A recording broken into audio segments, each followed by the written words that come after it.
don't go there. You go in the middle.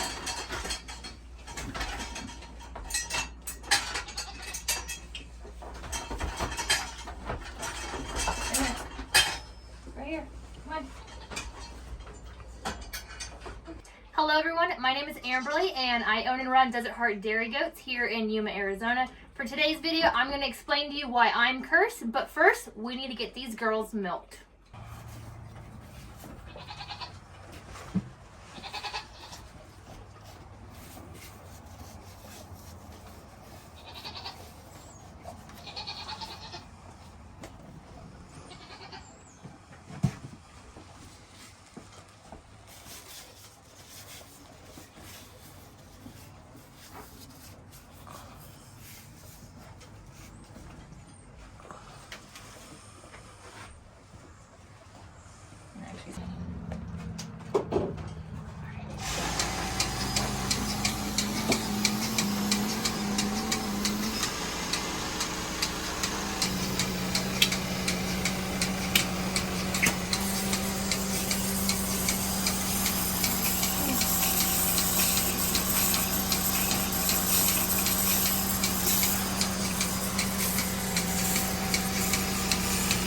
This is the easy part for me.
Part where I get kicked.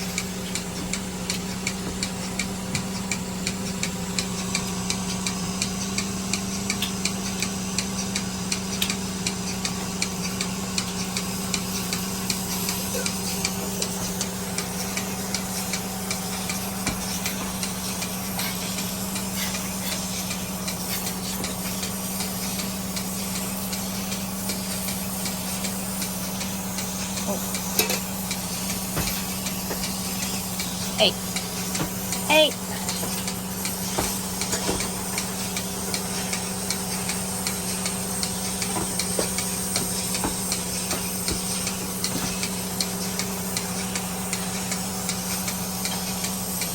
Weren't this bad this morning?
as you guys can see that we did move them outside off the patio. They are in a smaller size grow out pen right now, but it has room for an expansion.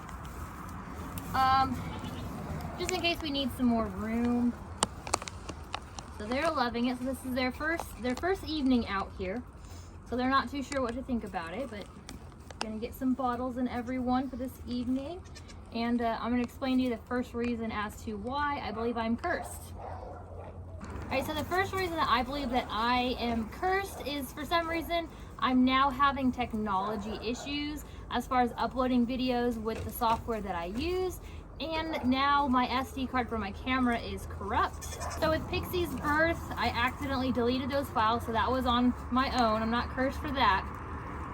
But with the most recent birth, we filmed it. We filmed the whole process. Downside to living right next to a road.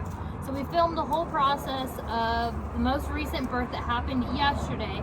Upon starting to edit this morning, I realized that, let's see. Oh, you guys ruined my pants. So upon beginning to edit it this morning, SD card had absolutely no files on it. I didn't delete them by accident this time, just they were simply gone. After some research, come to find out that my SD card seems to be corrupt and just doesn't save files. So that's awesome. Not so much for making a YouTube platform with goat birth videos and the whole 9 yards, but that's what happened.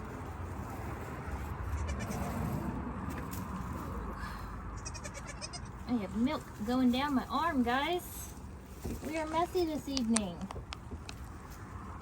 And as you guys can see, everyone is growing and doing good and getting big. Even little Royal there, woo, doing a little kickflip off my leg, is she's doing so good. She is spoiled. A lot of the kids will be leaving this coming weekend and into next week. Of course, the two little girls, Cheyenne and Royal, will be staying, so they won't be going anywhere. But these little bucklings are going to go to some weather homes, and they're all going to stay local. So I'm going to get to be a part of them growing up. Are you done?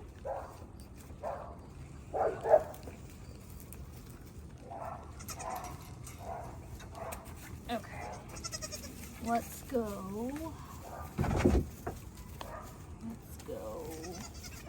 Buckling number 1 and 2, which you are buckling number 1. Okay, thank you.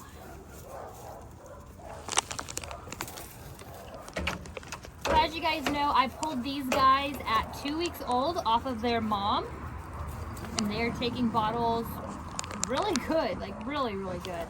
If anyone follows my Instagram story or my Instagram account for my my farm page, you know that I've had some coyote threats. Not so much that I've caught a coyote on my property or endangering my goats in any way, but they are coming close to the property to where it's got me a little leery, and I don't sleep well at night. The other night they were howling and yipping and caring about their time, and I did shed some tears because I had just had newborn baby goats hit the ground. It was late that evening, and all I could think about was that they were going to dig through my fence or jump over it and get those babies. So I am weighing out the options. My property is too small for a livestock guardian dog, as much as I do want one. If you look behind me, I have neighbors right there. So with Great Pyrenees and the other breeds just being known to bark a lot, jump the fence, and roam, I live right next to a very busy road. So I don't think a dog is going to be in the plan for us. Come here, number 2. Oh, wait. Oh man, I don't even know if I can pick you up.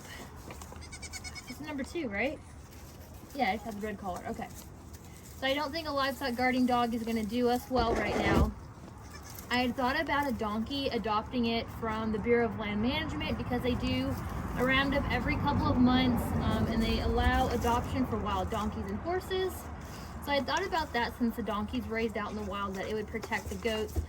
Upon talking with other friends and breeders, donkeys are also known to attack goats and not be very good.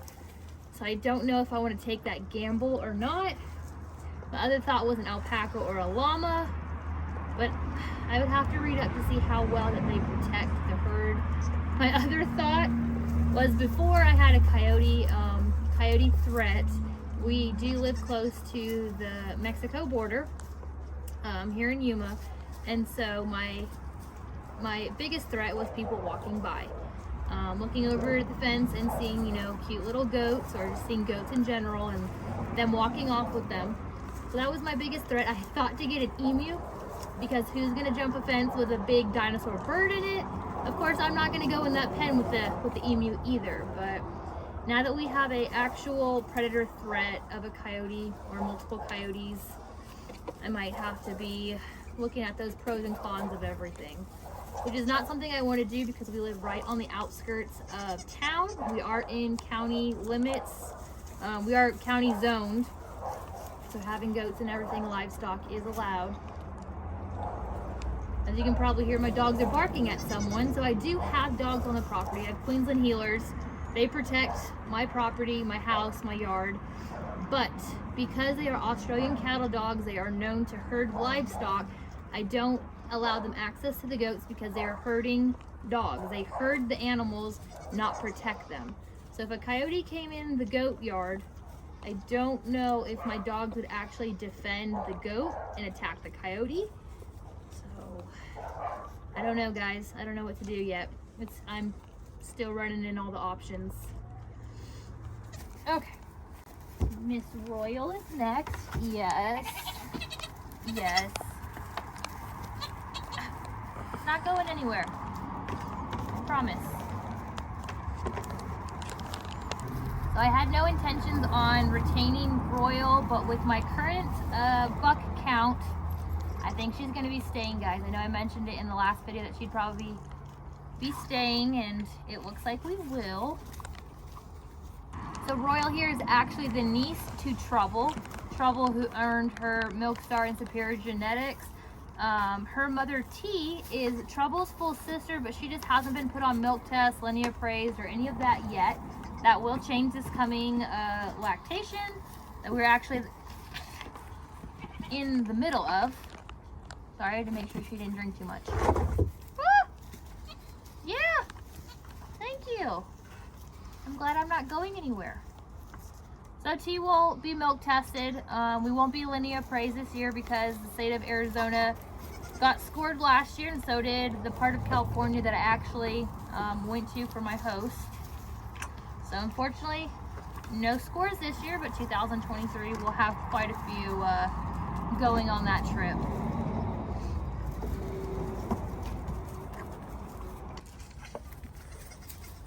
Not yet.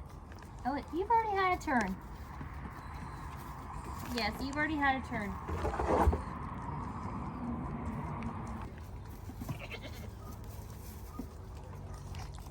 Okay. All right, come here, Jafar. It's your turn. It's your turn, Jafar. Oh, you big thing. You're gonna take it? Oh, good. Oh, good boy this time. He's usually the worst one. All right, guys, now that we got the bottles out of the way for the bottle kids, it's time for the second reason as to why I believe I am cursed. So Diva here delivered yesterday evening. Perfect birth. This little one was first, presented beautifully. This little one was second, and again, presented beautifully. No problems. The only problem is that they are both bucklings. Yes. Yes, you're supposed to be a girl. So Diva did amazing. She's a wonderful mom. She is a first freshener, so she's never had babies before. I wish she would have given me a doeling, but it is what it is. So the reason I stress so badly how I want to retain doelings is I can't prove out genetics in my herd without them. I have to have that daughter freshen. I have to see her udder, milk test, the whole 9 yards. So without a doeling, I don't know what the genetics between Diva here and the sire, as an example, are improving. So with these bucklings, unfortunately, I can still put Diva on milk tests to see how her genetics go up to par with everything. but from there we have to wait another year. All right, so everyone out there that is in the middle of their kidding season or is up and coming, if you guys have that doe fairy hostage, please let her go, because I am dying for some doelings on this farm. All right, guys, so that's going to be it for today's video. I hope you guys liked it. I still have 4 more girls left to kid, so there is hope for those doelings. If you guys haven't already, please subscribe to my channel. Ding that notification bell so you don't miss any more of my videos, and I'll catch you guys on the next one. Bye.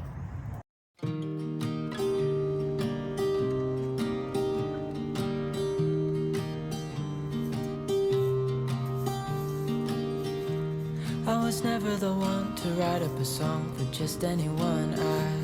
I was always the one to find myself lost in all conversations. Oh, 'cause I've always been told that things will unfold if you keep on waiting. But then you came along and proved me all wrong. I was so mistaken, 'cause you glue all the pieces back together. Yeah, you take all my wrongs and make them better. Yeah, you're making me wanna try forever. And I feel so free, oh my sweet baby.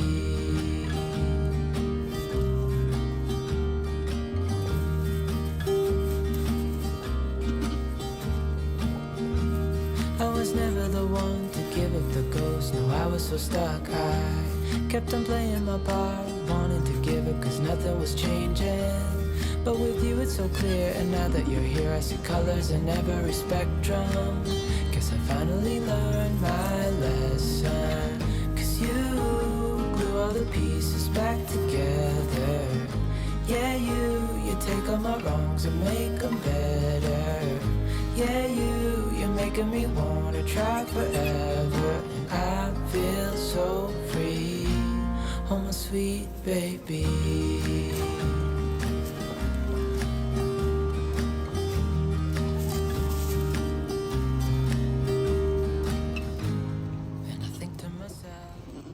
Ready? Yep.